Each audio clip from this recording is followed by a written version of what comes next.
The best stories aren't just told.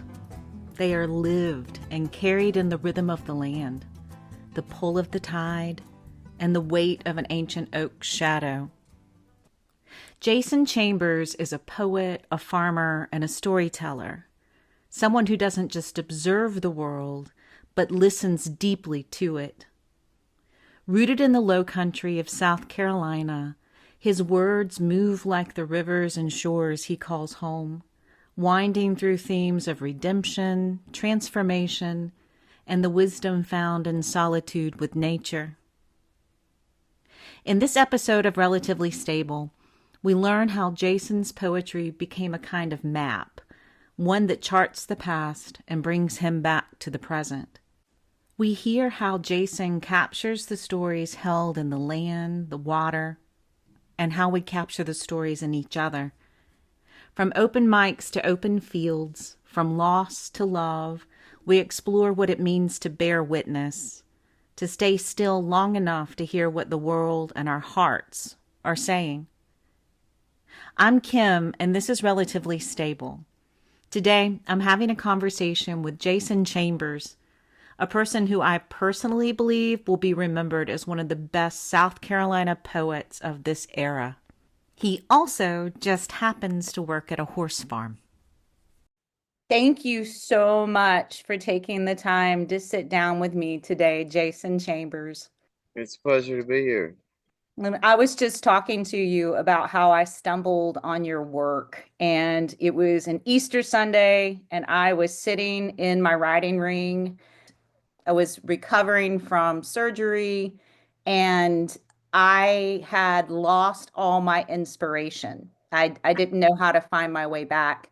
And through a friend of a friend, I stumbled on your poetry on Facebook, and it connected with me in a space that I had not been able to reach for a really long time.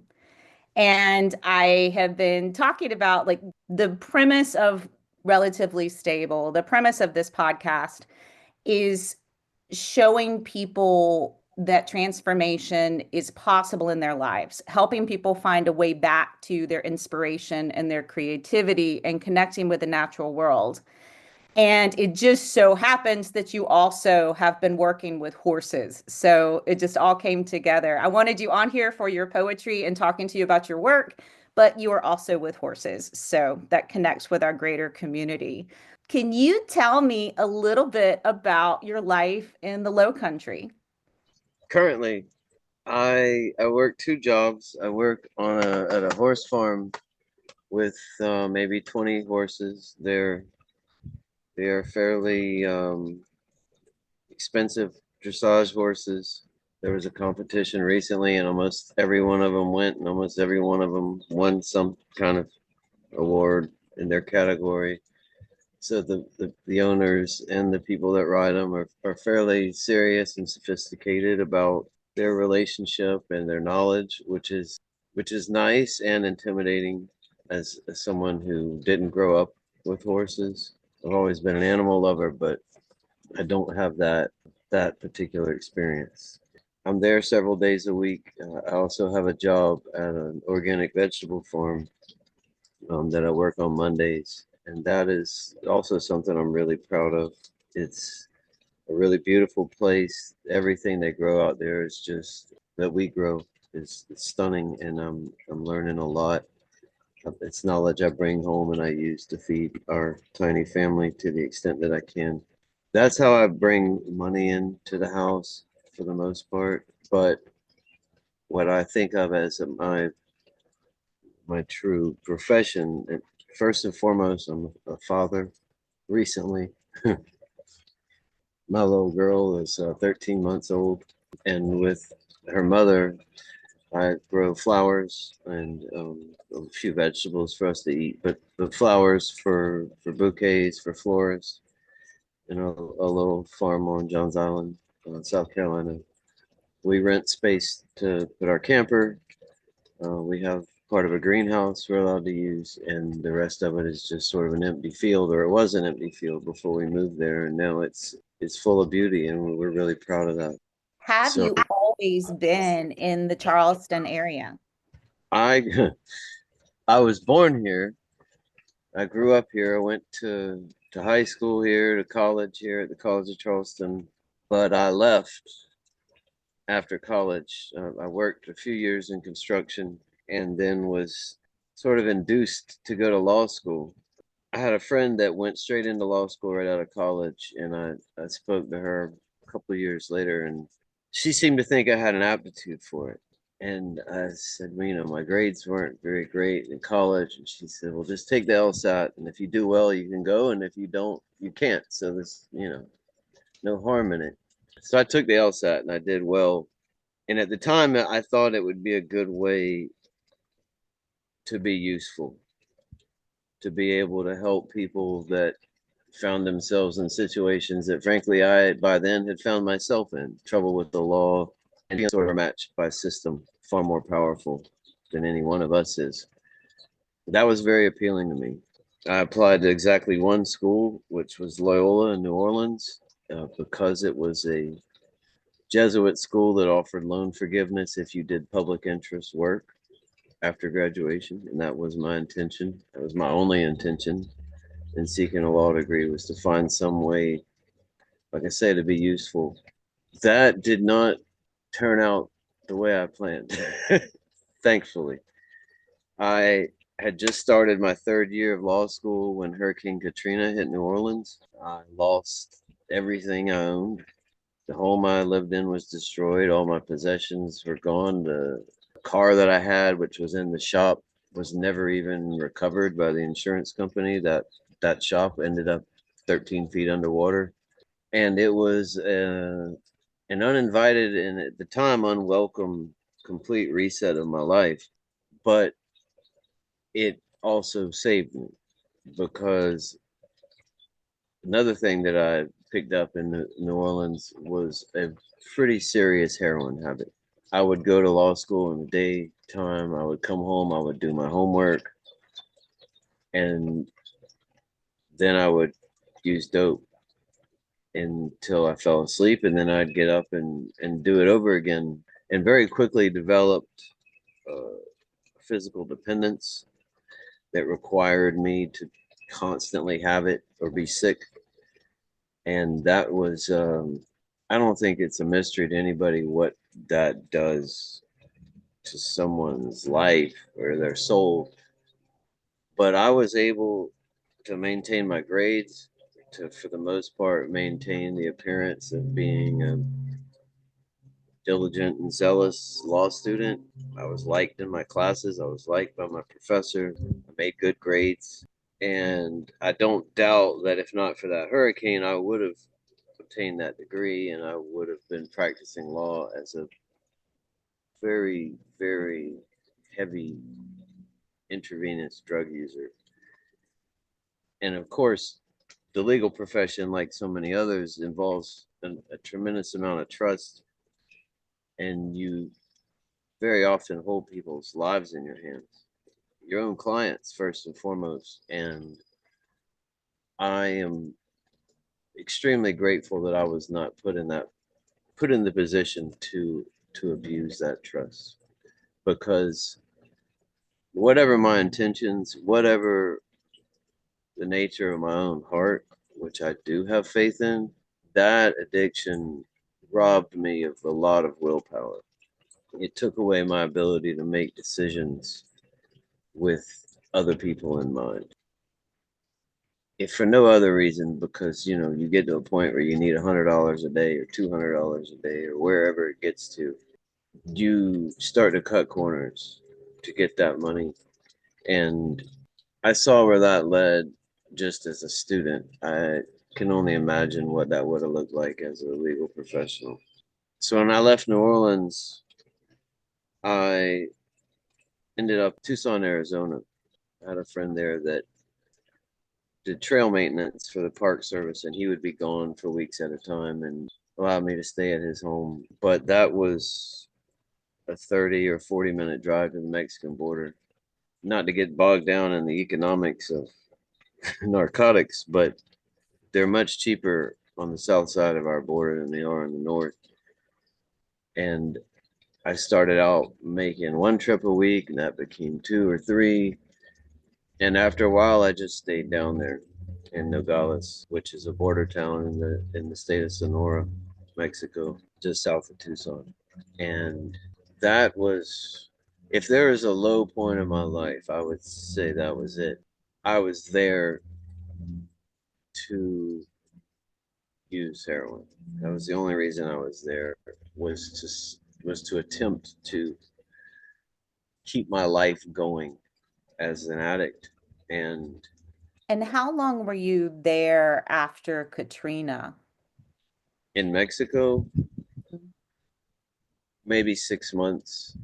There was and again, I was only saved by what probably felt like tragedy to those involved at the time, but apparently the cartels had a scheme there where they owned the payphones. And what happens when you go to a payphone in a border town, at least back then, and was you're given an option if you need an English operator. All of those calls, to my understanding, were monitored by the cartel. The ones where someone in Mexico is using a payphone to call collect, but asks for an English operator. And it's a very particular subset of people that'll be in that situation. These are people that are out of their own home country, but they're not wealthy enough to have a satellite phone. They're using a payphone in a public place, calling collect, which often means you're in a situation you need help, etc. So you're But vulnerable. you're vulnerable, but you have people, at least one person that cares about you in the United States. So there were a handful of people that I called while I was there, family members, check in, ask for money, whatever. And very quickly, those people started getting phone calls, or not very quickly, but after a few weeks, these people started getting phone calls telling them that I'd been kidnapped, that I was being held by the cartel, and that if they didn't send money, they'd never see me again. Wow. My father was not wealthy and never was, but he was definitely a fighter. And he got on a plane. He came to Tucson. He presented himself at the border, demanded help from the United States Border Patrol, which was not forthcoming at all. So he crossed the border on foot, demanded help from the Mexican authorities, who promptly identified him as someone that perhaps they could extort. They pretended to be in contact with my kidnapper, took him to the morgue to identify a body that wasn't mine. He went through all kinds of nonsense, but what he refused to do was to pay any money until he either saw me or spoke to me, which of course never happened because I wasn't kidnapped. The whole time this was going on, I'm walking up and down the streets of Nogales, buying dope, living in an abandoned construction site in a tent I made out of a tarp and cinder blocks. But it was a very dangerous situation that I wasn't even aware of because now there's someone that's showed up saying, if you have my son, I will pay. So now I'm valuable and I'm a target. The only thing that saved me was I had a SNAP card, a food stamp card that I got in Tucson, but you couldn't use it on the Mexico side of the border. And while all this was going on, I walked across the border and bought groceries. And when I tried to walk back, the border patrol had me on a red flag list. They took me into custody, of sort of a hold, contacted my dad and said, "We've got him," and that was it. That's when I found out everything had been going on. Oh my Um, God. so we got on a Greyhound bus and came back to Charleston. I spent 4 days on a Greyhound bus, dope sick, and that was the beginning of my serious attempts at recovery. And it was only a beginning. It took years after that. Even after I gave up the opiates, I switched to cocaine, which I thought was safer because it doesn't create a physical dependence, which had been my sort of my demon was like, oh, okay, well, even if I don't want to do this, even if I don't want to party, I have to, or I'll be sick. So I thought, well, I don't want to be sober, but maybe I'll just try something that's a little more forgiving. And it didn't really turn out that way. I had it created a mindset where drug use and even addiction, that involvement with the criminal underworld, hiding and running from police, the complete rejection of everything that sort of straight society stood for, that became my identity in place of anything else. For lack of anything else to offer the world, that was what I had. And it was a firm and full rejection of what I'd seen of society, what I'd seen of the straight life, the go get a job and pay the bills and become a good little cog in the machine. I wanted no part in that. So at the first opportunity, I turned away from it, and I turned away really hard. Have you found, and I want to pick back up at that part of your story and talk to you more about the time since you've gotten clean to where you are now. But have you found a solution to that in a more healthy life now? That sense of not having to play society's game, but also not having to sacrifice yourself in the pursuit of not buying in. I I have. It's not a complete victory.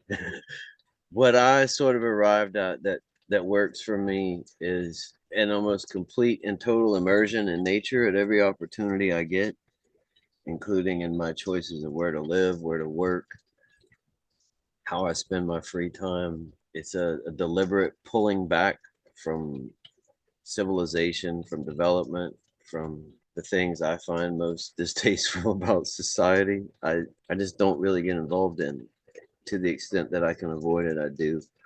I, like everybody else, I still have bills. Have to I have to engage. We all go to the DMV eventually. And that's what I mean when I say the victory isn't total, but I'm able to do that on terms that I'm more comfortable with. Now, turning away from that whole idea of a white collar job, and again, this is just no judgment on the legal profession. There are attorneys that are dear friends of mine that I went to school with that have done great favors for me, that I wouldn't be sitting here if they weren't there. It just wasn't for me. That world wasn't for me. And there are so many other jobs that are valuable and important that are just, I can't do it. I can't sit in front of a computer. I can't sit under fluorescent light.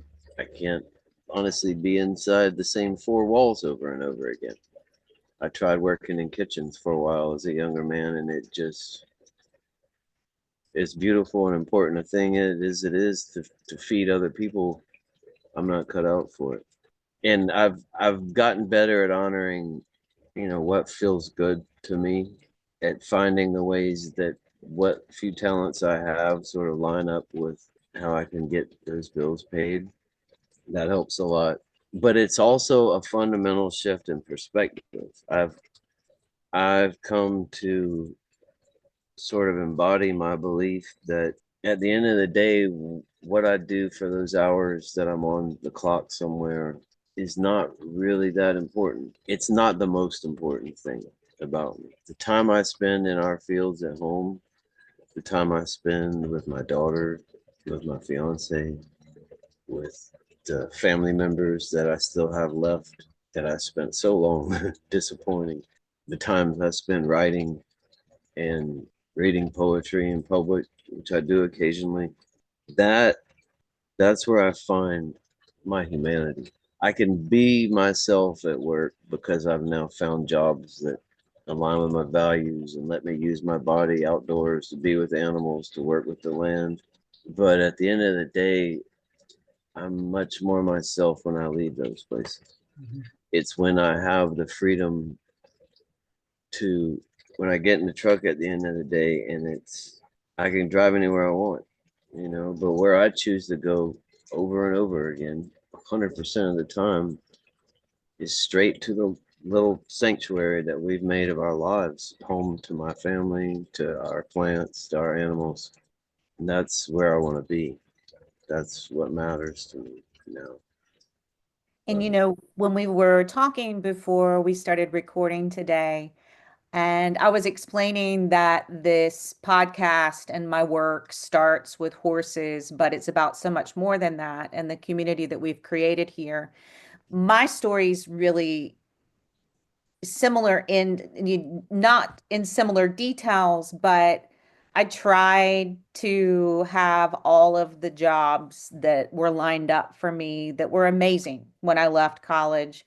I had so much early success as a writer, and I found myself, in positions like covering visual arts and food in upstate South Carolina. I had all of my dream jobs, but I was sick on the inside. I was sick on the inside with these jobs, with my life, and I knew that I felt better when I was a kid and I was around horses. I knew I felt better when I was in nature. And so I took a year off to try to figure out what I was going to do next and heal myself so I could function again. And then I landed with horses and I've been with them for 20 years. But why I come to horses is in a lot of ways why I originally came to poetry. It was being able to sink deeper into things that don't have words and to be able to convey ideas that called to me deeply from the inside, but I wasn't able to live out in society as we knew it. So, has was nature always the place where you could go? It it was, and it was even before I was able to articulate that.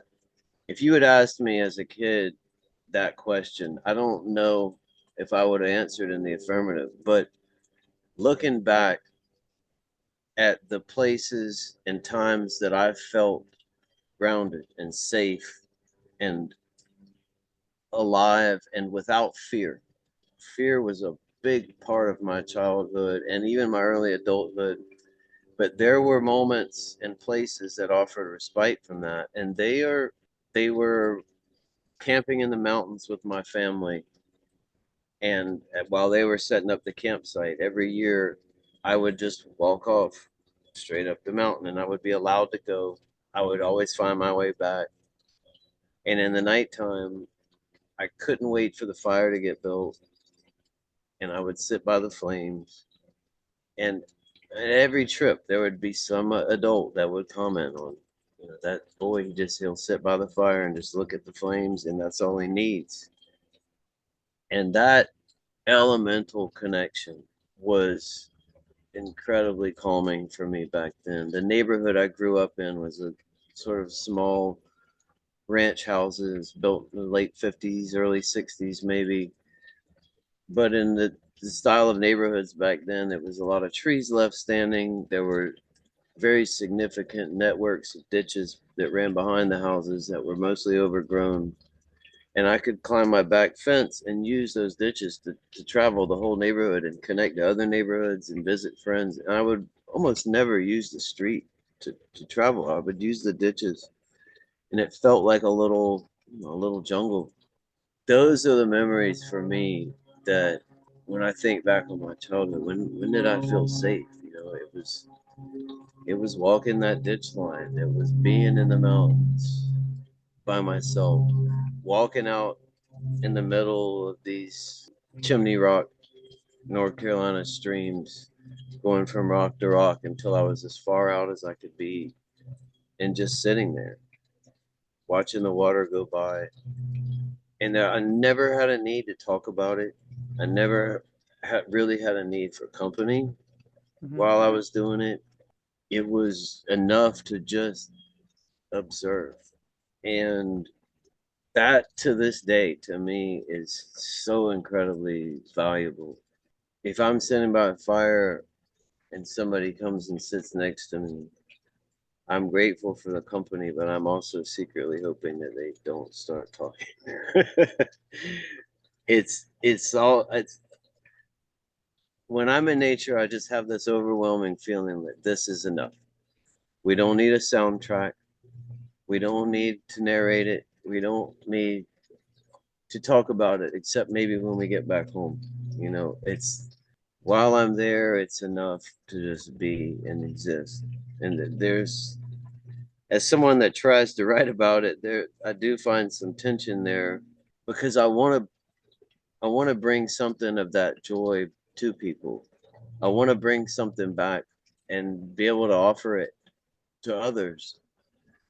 But it's so fundamentally indescribable at its bottom that it I do worry about putting things into words that transcend language. It's a very fine line, you know. And it's the only vehicle we have in so many ways is this Right. language as Right. humans. When did you start writing? Yeah. Well, there's two answers to that, and they're both true. One is that I've always been a writer since I could write. I was told I was good at it. I was always a big reader. My mother was a middle school English teacher, so I had a good, very early childhood foundation in reading, and I found it comforting right away. I would sit in the corner quietly with a book, and there wasn't much trouble as a small child.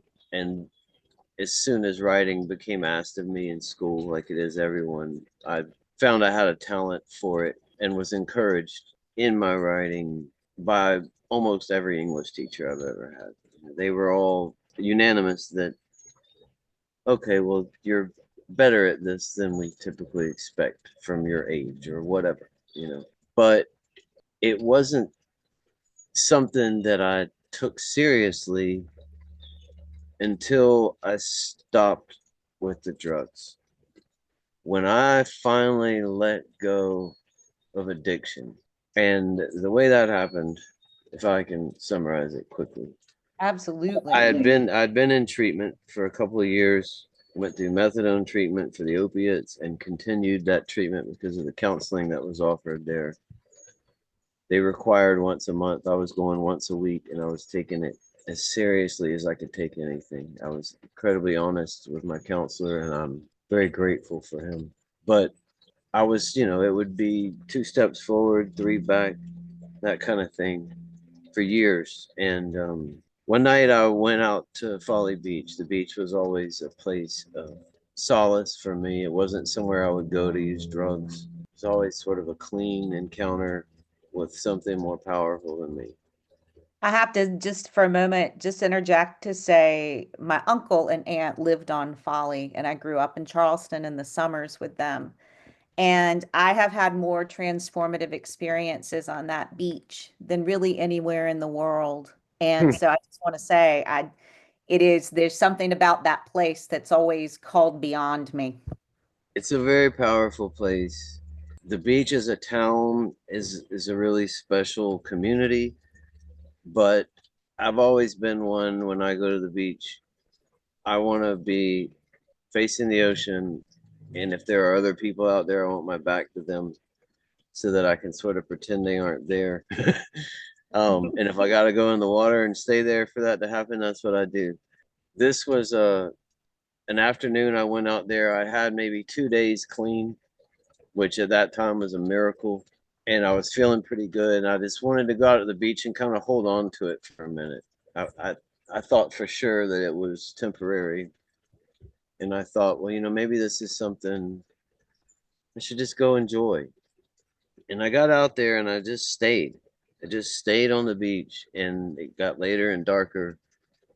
And at some point, I decided I wasn't going to leave and just sat there through the night, sort of holding all of that, just really just being there with who I was. And sun came up on the beach, and I had almost no experience with sunrise other than, coming out of a bar and it was dark when I went in and daylight when I came out, that kind of thing, or a house. It wasn't a good association up until that point. But that morning it felt like revelation. It felt like a promise being kept. And I remember I stayed on the beach a good part of the morning, and then I left, and I was walking down Center Street and decided I was going to have breakfast like a normal person would, like go sit in a restaurant and eat food. And my friend called me. He's a guy that I hadn't heard from in years, but he had been a really good friend through college. And we weren't on the phone 1 minute. He picked up on just the energy, and he said, "Jason, you sound funny. Are you okay? Is something going on?" And I'll never forget. I said, "Well, yeah, everything's great, but I think I just decided a couple things." And he said, "Oh yeah, what's that?" I said, "Well, I don't think I ever want to do drugs again, and I think I want to watch the sunrise every day for the rest of my life." And he just says, "Okay, that sounds good." you know. We were on the phone a couple more minutes, and I hung up, and I realized that, at least at that time, that both of those statements were true. And for something like 9 years, that's what I did. I Every morning, no matter what I'd done the night before, where I had to be that day, I got myself somewhere on the water, and I waited for the sun to come up. And my life, my relationships, my job, whatever I was doing, it had to adjust to that part of my morning. And that was just sort of the choice I offered people. Like, I can be there at 8, but at 7, I'm gonna be at the creek waiting on the sun to come up. And of course, what you find out when you make that a practice is, sunrise isn't a time, it's an event, and it happens in a different time every day as the year progresses. It gets earlier and earlier and later and later. So that required some adjustment, but it was more than anything else I've ever done. That habit offered immeasurable benefits. The sort of mundane ones were fairly quick, and that was that, if you're going to leave an hour early for work to go sit on the creek somewhere and wait on the sun, standing in pluff mud, no matter what, eventually you realize it's a lot more enjoyable if you've had 6 or 7 hours of sleep than if you've had two. So you start wanting to go to bed, which gets you off the street at night. It starts your day early. I can remember being in traffic and would be surrounded by cars, and I would feel genuinely sorry for people because I would know, just looking at them, that they had gotten up, taken a shower, got in their car, and now they were headed to an office somewhere. And so I would think, I'm going to work too, but I spent an hour on the creek, and it was just me and the birds, and I watched the sky turn color 6 times in an hour, and that was and still is my that's my holy space. That is my encounter with the divine, and it has been incredibly strengthening for me. Like Thoreau says, he says, cultivate reverence. I think that's a really brilliant expression because Say that one more time because you cut out just a little bit and I don't want to lose that it's just a throw. little 2-word quote from Henry David Thoreau that I came across and never forgot. And he says, cultivate reverence. Reverence, our ability to humble ourselves before unimaginable beauty and power and grace, is available to anybody at any time, whether it's the first time they've ever experienced it or the thousandth. But this idea of cultivating it, of treating it like something that can grow over time, is very powerful. By putting yourself in a place on a daily basis to witness the world waking up, to witness the coming of the dawn, to see the moving of heaven and earth, it has an effect that's immediate but also cumulative. The more you do it, it doesn't lose its power, it becomes more powerful. And it's something that I'm really grateful for. I for a while in my attempts to get sober, I went to a few AA and NA meetings. And I'm not really a meetings person for a lot of reasons. But I remembered, they have a lot of little expressions. And one of them was, you go to a meeting every day and you don't drink or use between meetings. And I kind of went in one ear and out the other. But maybe 6 months into going to sunrise every day, I was like, well, this is my meeting. But rather than sitting in a room with a bunch of other addicts, I'm sitting here before God as I encounter the idea. And if I know I'm going to be here tomorrow morning, who do I want to show up as? I found it profoundly affecting the way I spent the time in between sunrises, because I knew I didn't want to be standing in that marsh watching the sky turn pink and gold and filling with birds and dolphins breaking the water and feel unworthy of it, or to feel ungrateful, to have done something in the interim since the last time I was there to suggest maybe this isn't enough, because frankly it is. And it started to shape who I was. I would spend that 20 minutes, 30 minutes, an hour in the morning in nature, and then I would go to my job and just kind of be a normal person.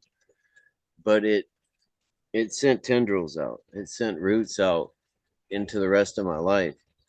And I found myself seeking those opportunities all day.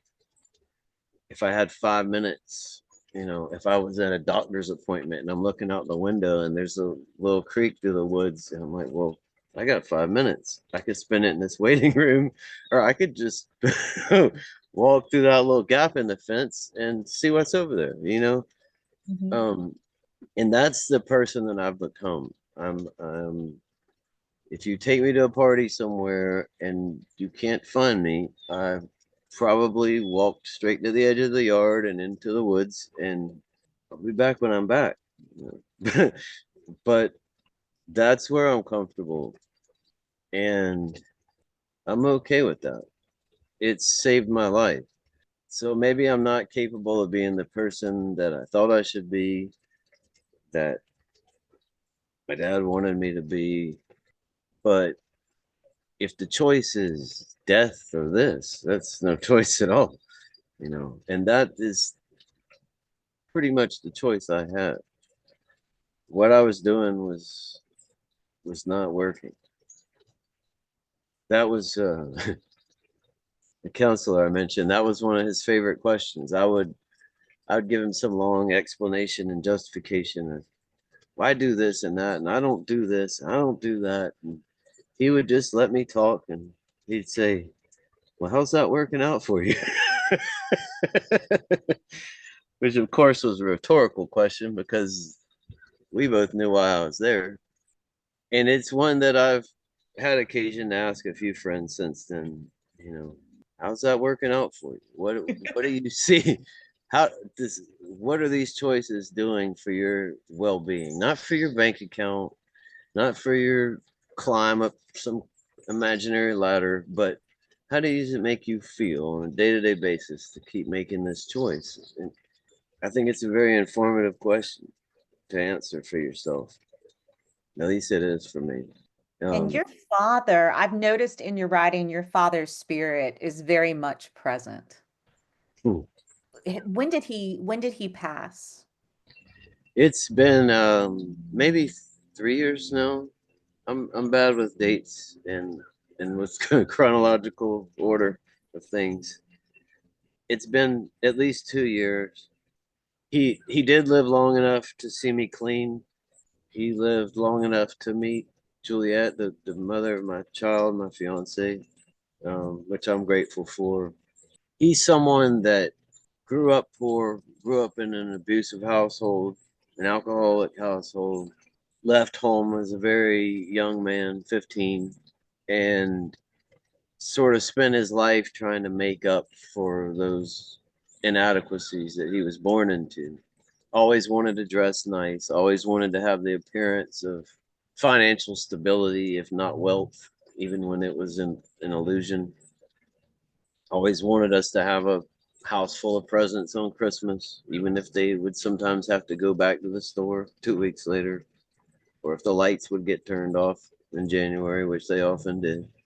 There were a lot of things we disagreed about, but I found towards the end of his life and the beginning of my recovery that those things weren't really important. He is someone that never gave up on me. There were years where on a regular basis I was stealing money from him. I used to have his signature downloaded on the home screen of my computer so that I could drag and drop it into electronic checks. That's how far I took my abuse of his love for me as an addict. But he kept insisting to me and to anybody that would listen, that isn't you. That's not Jason. He's still in there. And, you know, if he hadn't have shown up in Mexico, if he hadn't have brought me home, if he hadn't have stood by me over and over and over again, there's no doubt in my mind I wouldn't have made it. I see him every day. He visits. I always feel like I should couch this in the language of metaphor, but that's not what I believe. He visits me as a red-tailed hawk Yeah. very frequently and shows up for almost every important occasion in that form. How did you know that was him in that form when he first appeared? Intuition, recognition. It's funny because I had been seeing his brother, my uncle Jimmy, for years in Cardinals while my dad was still alive. And if you had asked me then, I would have thought he would maybe come in similar form. But he was at his own memorial service as a red-tailed hawk. And I went to that service in a t-shirt. The only thing on it was a hawk and barefoot, and spoke at great length about what he meant to me. And there he was in the sky. And he's come back that way hundreds of times since. And that knowing of that being him visiting in the same way, what I hear is it's the same knowing that he had of you when you couldn't see yourself. That's right. It's a familiarity that can only be born of intense love and a long-term close connection. It's something that gives me comfort as a father who, you know, I'm 47 years old, and that doesn't make me the oldest dad in the world, but I'm not the youngest either. And I am not bad enough at math to not be able to take my age and start adding numbers to it. You know, how old will I be when she's 18? How old will I be when she's 30? How old will I be when she stops needing me? Well, I was now. I still need my dad. He's not even here anymore.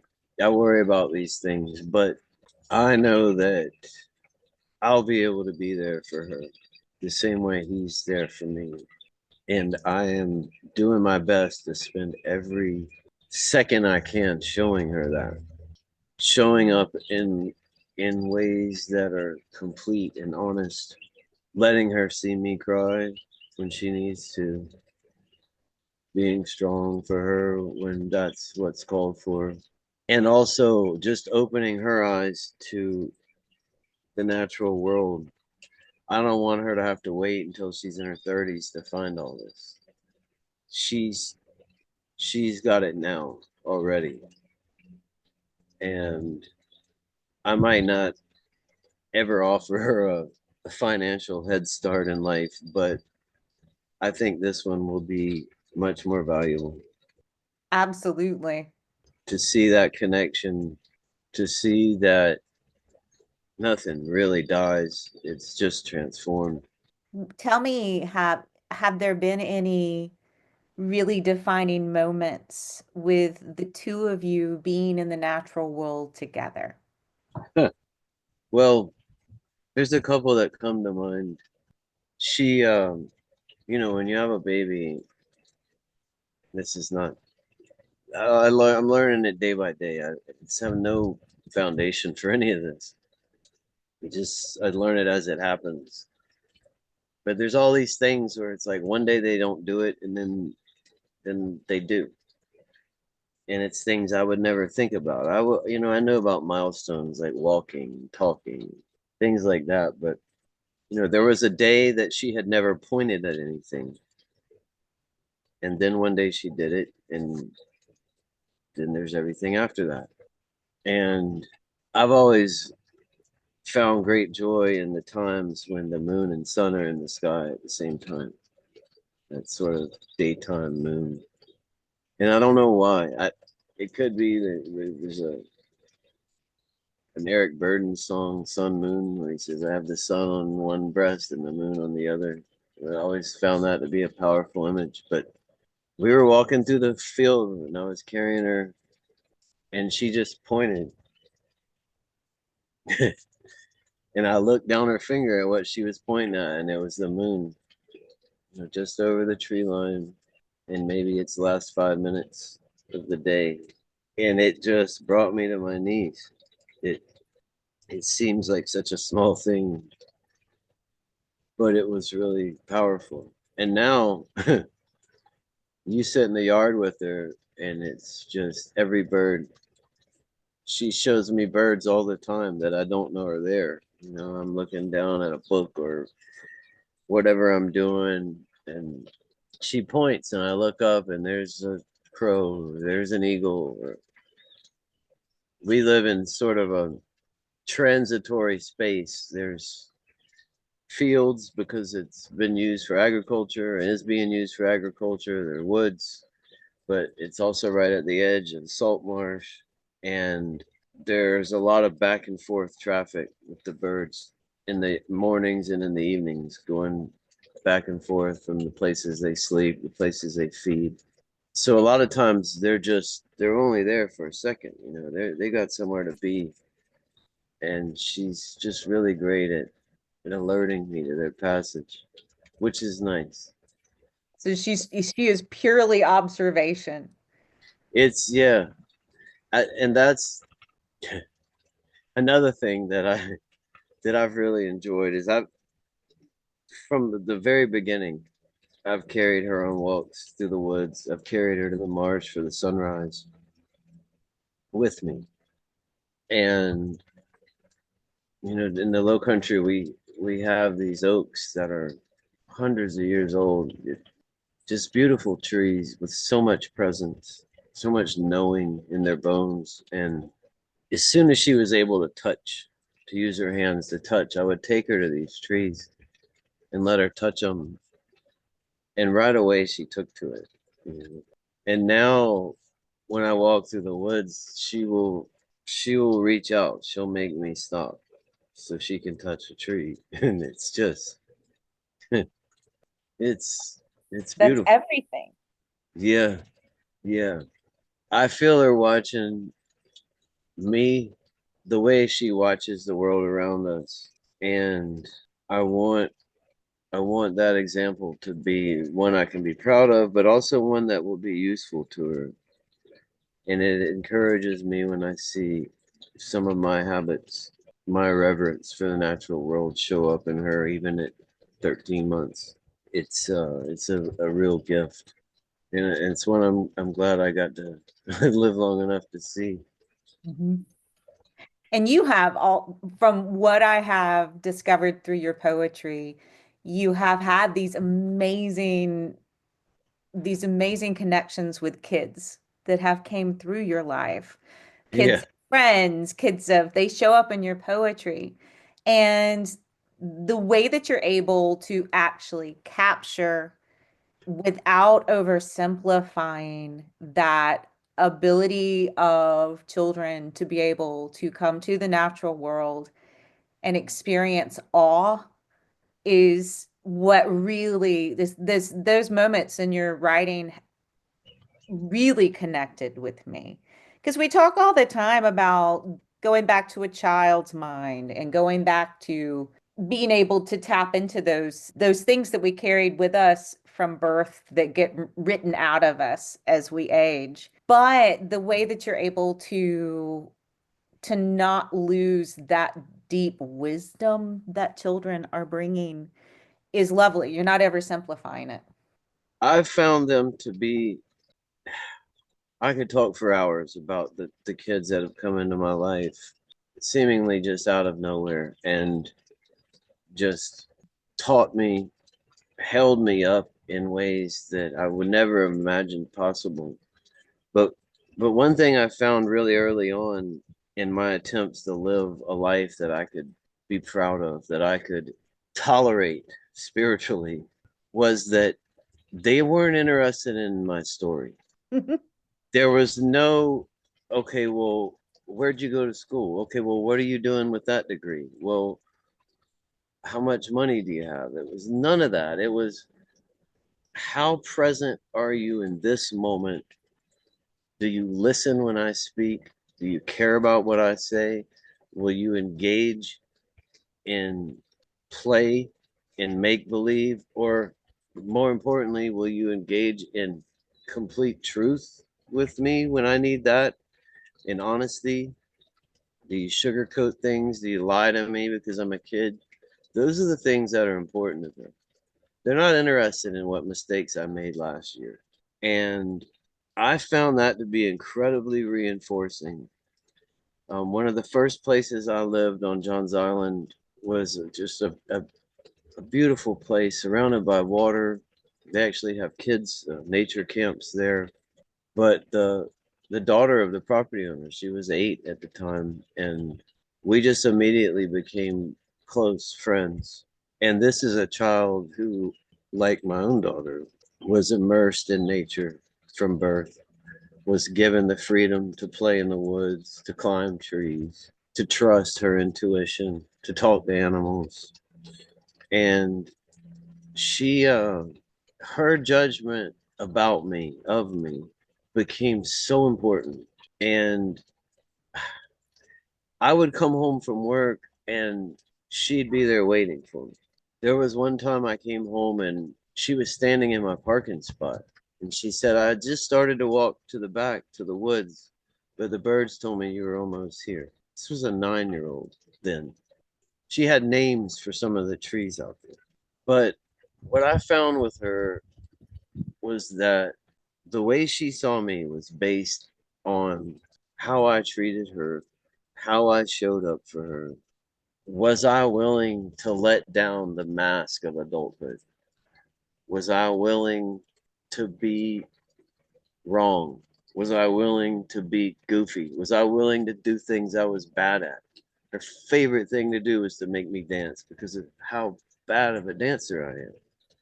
You know, she didn't want to play soccer with me, which I was pretty good at, or, you know, watch me draw pictures or anything that I had any kind of skill in. It was, let's have a dance contest, you know, let's. One of the greatest honors I ever received was recently, and that was when she chose. This child was 8 when I met her, and on her 16th birthday, she spent it driving her car to my house. These are relationships that I hope go on forever. There are children of my friends that I'm equally close to that just see me, and they see me because they are smart, because they have intuition that hasn't been dimmed by the world, but also because I let them. I've just decided, well, if I don't have anything to hide, and I don't hide a few things I'm embarrassed about, that's the way for me to live. By doing that, I've had to eliminate most of what I would be embarrassed to admit, right? It's like if you're going to live openly, you can't really have secrets. Not not the kind of secrets I used to carry. And that's why I'm so open about my own failings, current and past, because if I know that I'm going to admit these things, I want it to be a short list or as short as possible. And I would prefer that the things be in the past and the more distant past with each passing day. It makes them easier to talk about. That was a really long answer to your question about how long I've been writing. I I started really love. I love your answer. And I really, I could sit and talk to you for days. I just want to ask you questions. I want to ask you questions, then sit back and listen. I started writing as a way to express gratitude for all this, for the things I was seeing in nature, for the ways that the children I was encountering and some of the adults were starting to respond to the person I had decided to let myself be, to that openness, to that vulnerability. And I I hear that word a lot, but when I use it, I mean it in a complete sense. In a I'm gonna offer you my throat. I'm gonna give you the ability to hurt me if you choose to do so. And I'm just gonna roll the dice that you won't. Part of that is a little bit of a knowing that there's very little anybody could do that hasn't been done to me already. I won't bore you with the stories, but I've been hurt in a lot of ways, physically, psychologically. After a while, it's less scary. The scariest thing was admitting it was possible, and I'm past that. I don't need to project invincibility. And What? would you find that it's less scary living in a complete sense of vulnerability and offering your throat than to live the other way? Yes, it is, because one is a lie and one isn't. The problem with lying is you have to keep doing it. You got to do it over and over and over all the time, and it gets more and more complicated. The lies overlap. You lose track. You lose your place. While I was good at it, while I was good at sort of keeping that whole thing sort of floating in the air on increasingly wobbly stilts, I always just wanted to come down. I didn't want to keep that going. And that's it. And to come back to that earlier point of the only way I could do that was if I found a way to live where, for the most part, I don't do things I'm ashamed of.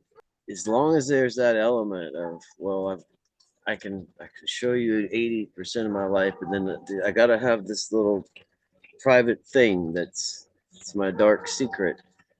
I'm not capable of sustaining that kind of life. As thrilling as it may be temporarily, it eats at me in ways that are extremely harmful and weakening. That is a vulnerability that I'm not comfortable with. Mhm. I am comfortable with saying there are ways that I'm weak. There are ways that I can be hurt. There are ways that I am uncoordinated, unexperienced. That I can tolerate. What I can't abide is a dishonesty within myself, a pretending. Because what it does, what I've found about the honesty is it sharpens for me what I do care about. And those things, the things that are important, I fight for to the death. And I would not want to be on the other side of that fight. Mhm.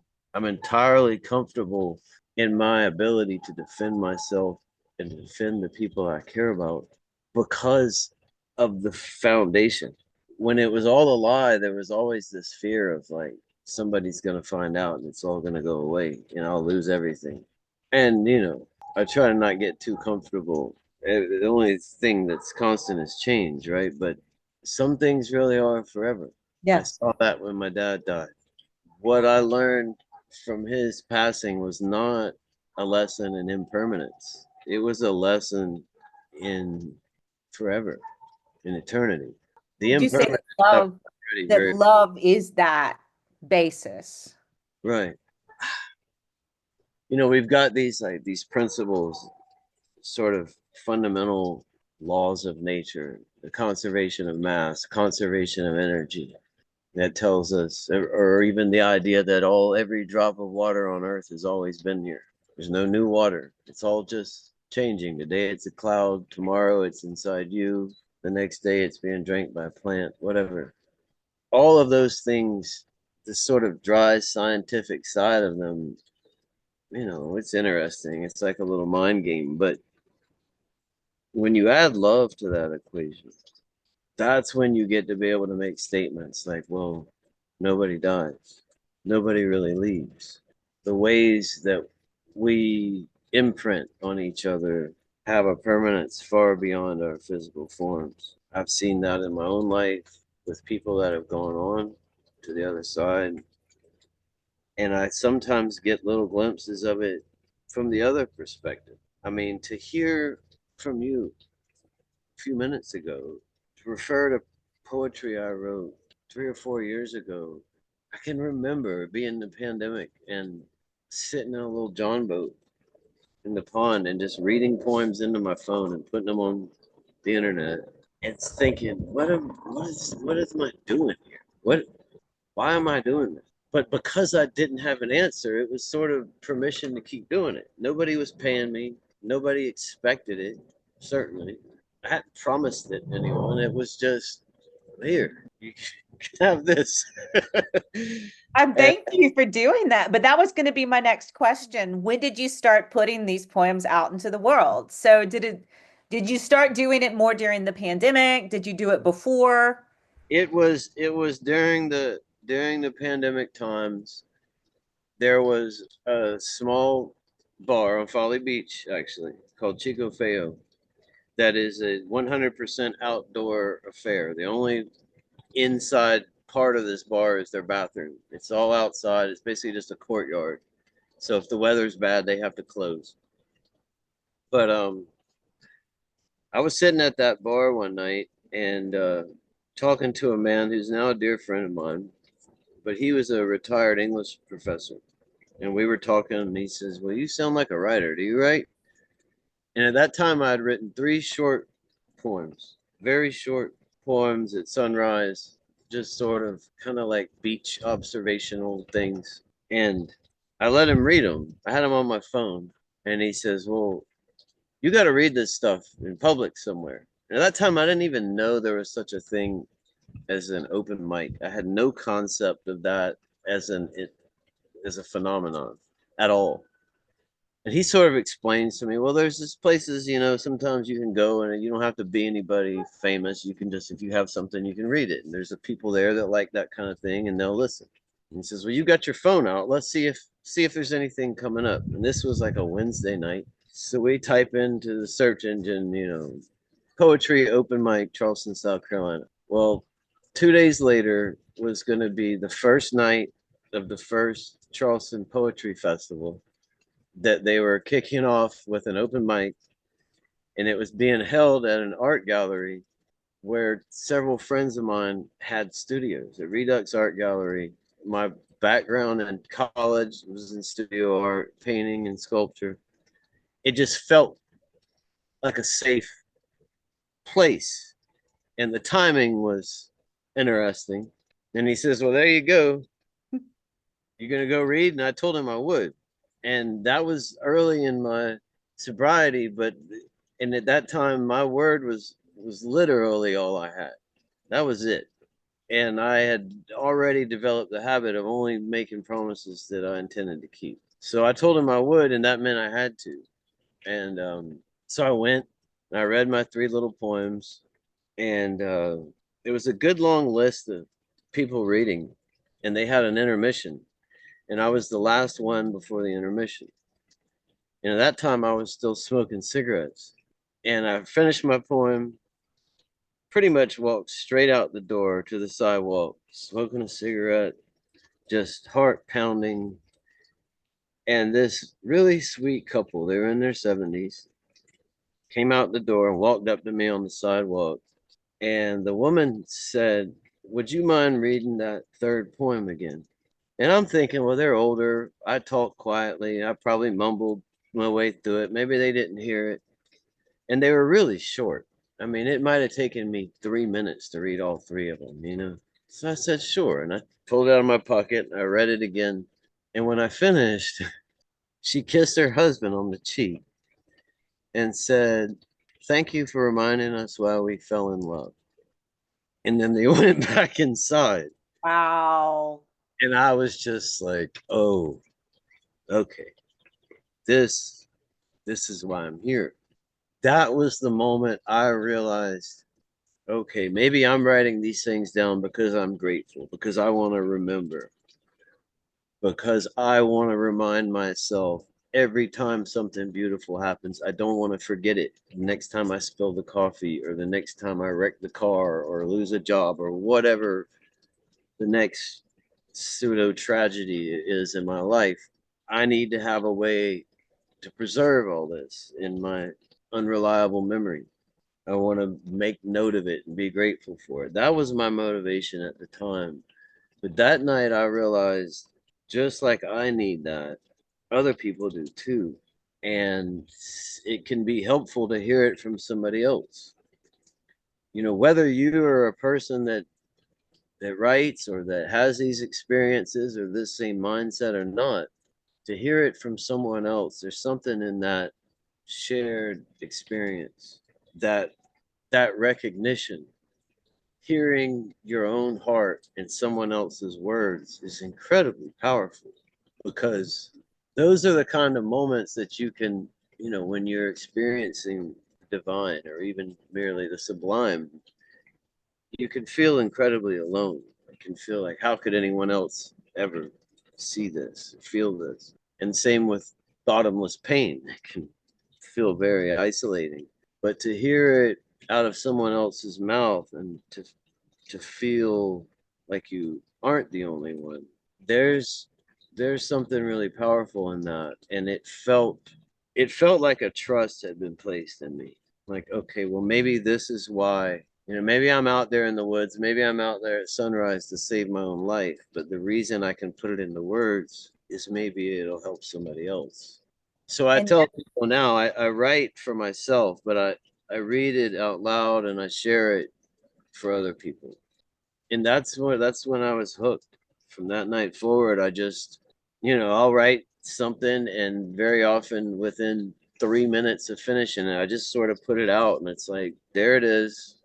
It's yours for free. You can read it, not read it, whatever. I've never been paid for any. I was paid $50 one time. I did a reading, but other than that, it's just, okay. If you'll have me, I'll do it. it was that sense of shared humanity that, before we started recording, I was talking about having very early success with poetry, and I was kind of thrown into the academic side of poetry, and there were so many rules. It was all the reason why I wrote poetry was being slowly stripped away. And your words brought me back to poetry. That sense of shared humanity, that sense of being able to put words to these things that don't quite have words, and these beautiful experiences and harsh experiences that we all as humans share these emotions. And there is an intimacy to your writing that it's like a balm for the world. And you have brought me back to poetry. And we're kind of getting to the end of our conversation today, and I want to truly just sit here and ask you questions for the next 6 hours. But do you have a poem that you could share with us today?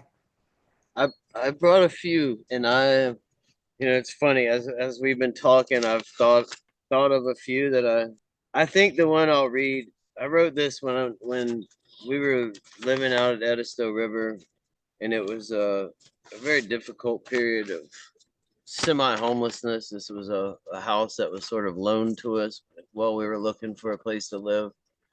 We moved maybe 5 times in 6 months, and this little house had a dock, and I would sit on that dock and just hope, just hope I would figure it out, be able to make it work somehow, find somewhere to live where there would be plants and water. And but that river, unlike the tidal creeks and rivers that I am more accustomed to, it's water that flows continuously one direction to the ocean. It never stops, it never changes. There's no tide.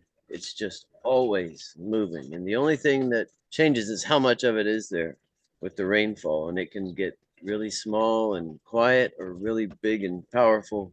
But I learned a lot from that river and the people out there. But one of the things that I definitely was able to do while I was on the Edisto was to connect with the child that I once was. And being there being on that river made me feel strong in ways that I had not recognized in myself. And I'm grateful for that. But this sort of, it's not a premise, it happened. There was a morning I was on that dock and was thinking about myself as a child and how often I was afraid, how often I didn't trust my body, my own strength, my coordination, how afraid I would have been on that dock to even think about jumping in the water by myself, nobody around. But anyways, I'll read it for you now. It's called John Boats. And I really want to thank you for this conversation. It's been really nice, and I'd like to do it again sometime. I would love that. So here we go, John Boats. Just before the storm, downriver, come a line of John boats running for the landing, and everyone sunk low with men beer drunk and three-quarter belly, one hand fat and indifferent on the throttle of their Johnson 15s. I've found me a home. Wind rips the river and bends the trees, howling and laced with thunder. This is the voice of God, or she's gone mute. While others made friends, I sat with books and water. That boy still lives somewhere inside me. But this morning I wake with a body I can trust. So I walk him to the dock, and we dive in the dark water together and swim likewise across to a sun-soaked beach and lie there on our backs and wait for dragonflies to land on our toes. This, I tell him, is what men do. That's John Boats. Oh, thank you. You're very welcome. It's my pleasure. What's coming up next for you? Are you going to be giving a reading anywhere soon? Where can people find you in Charleston? The easiest thing to do is find me like on Facebook or Instagram. It's just Jason Andrew Chambers. Anytime I have a reading or whatever, I'll usually share it there. That's where I share most of my poetry.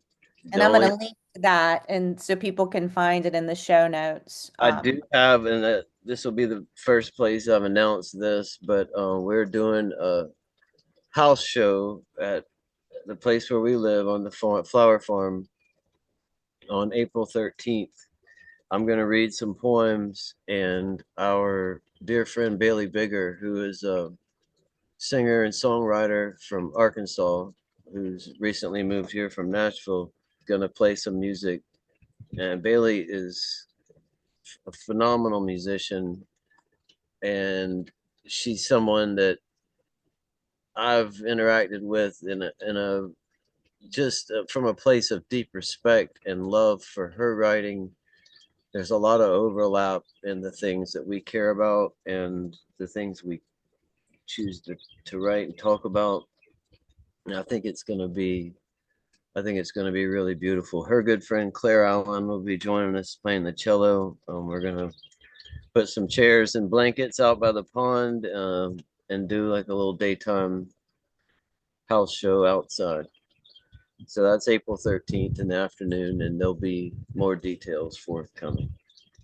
Well, I thank you so much for sitting down with me today. But it's my pleasure. And again, thank you for having me. And if anybody, I'm very open about who I am and where I'm at and what I'm doing. And anybody ever hears this, sees this, and wants to reach out, I'm always willing to talk. As long as you're patient and you're not particular about the answers, you can ask me any question you want. Well, this has been an absolute delight. Thank you so very much. You're very welcome. I hope you enjoy your day. Some conversations don't really end when you stop recording. This was one of those for me. Jason Chambers isn't just a poet. He's a modern bard whose words help us see the map back to ourselves and the world around us. His work is about presence, about being here now and paying attention. If you want to hear more from Jason, follow him on Facebook and Instagram at Jason Andrew Chambers, and check the show notes for links to his work and upcoming events.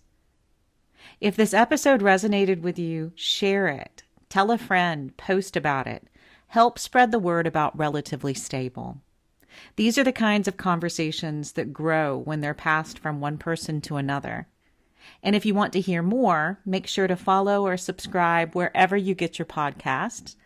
Jason Chambers, thank you for this conversation, for your words, and for the reminder that poetry isn't just something we read, it's something we live. I'm Kim, and this has been Relatively Stable. See you next time.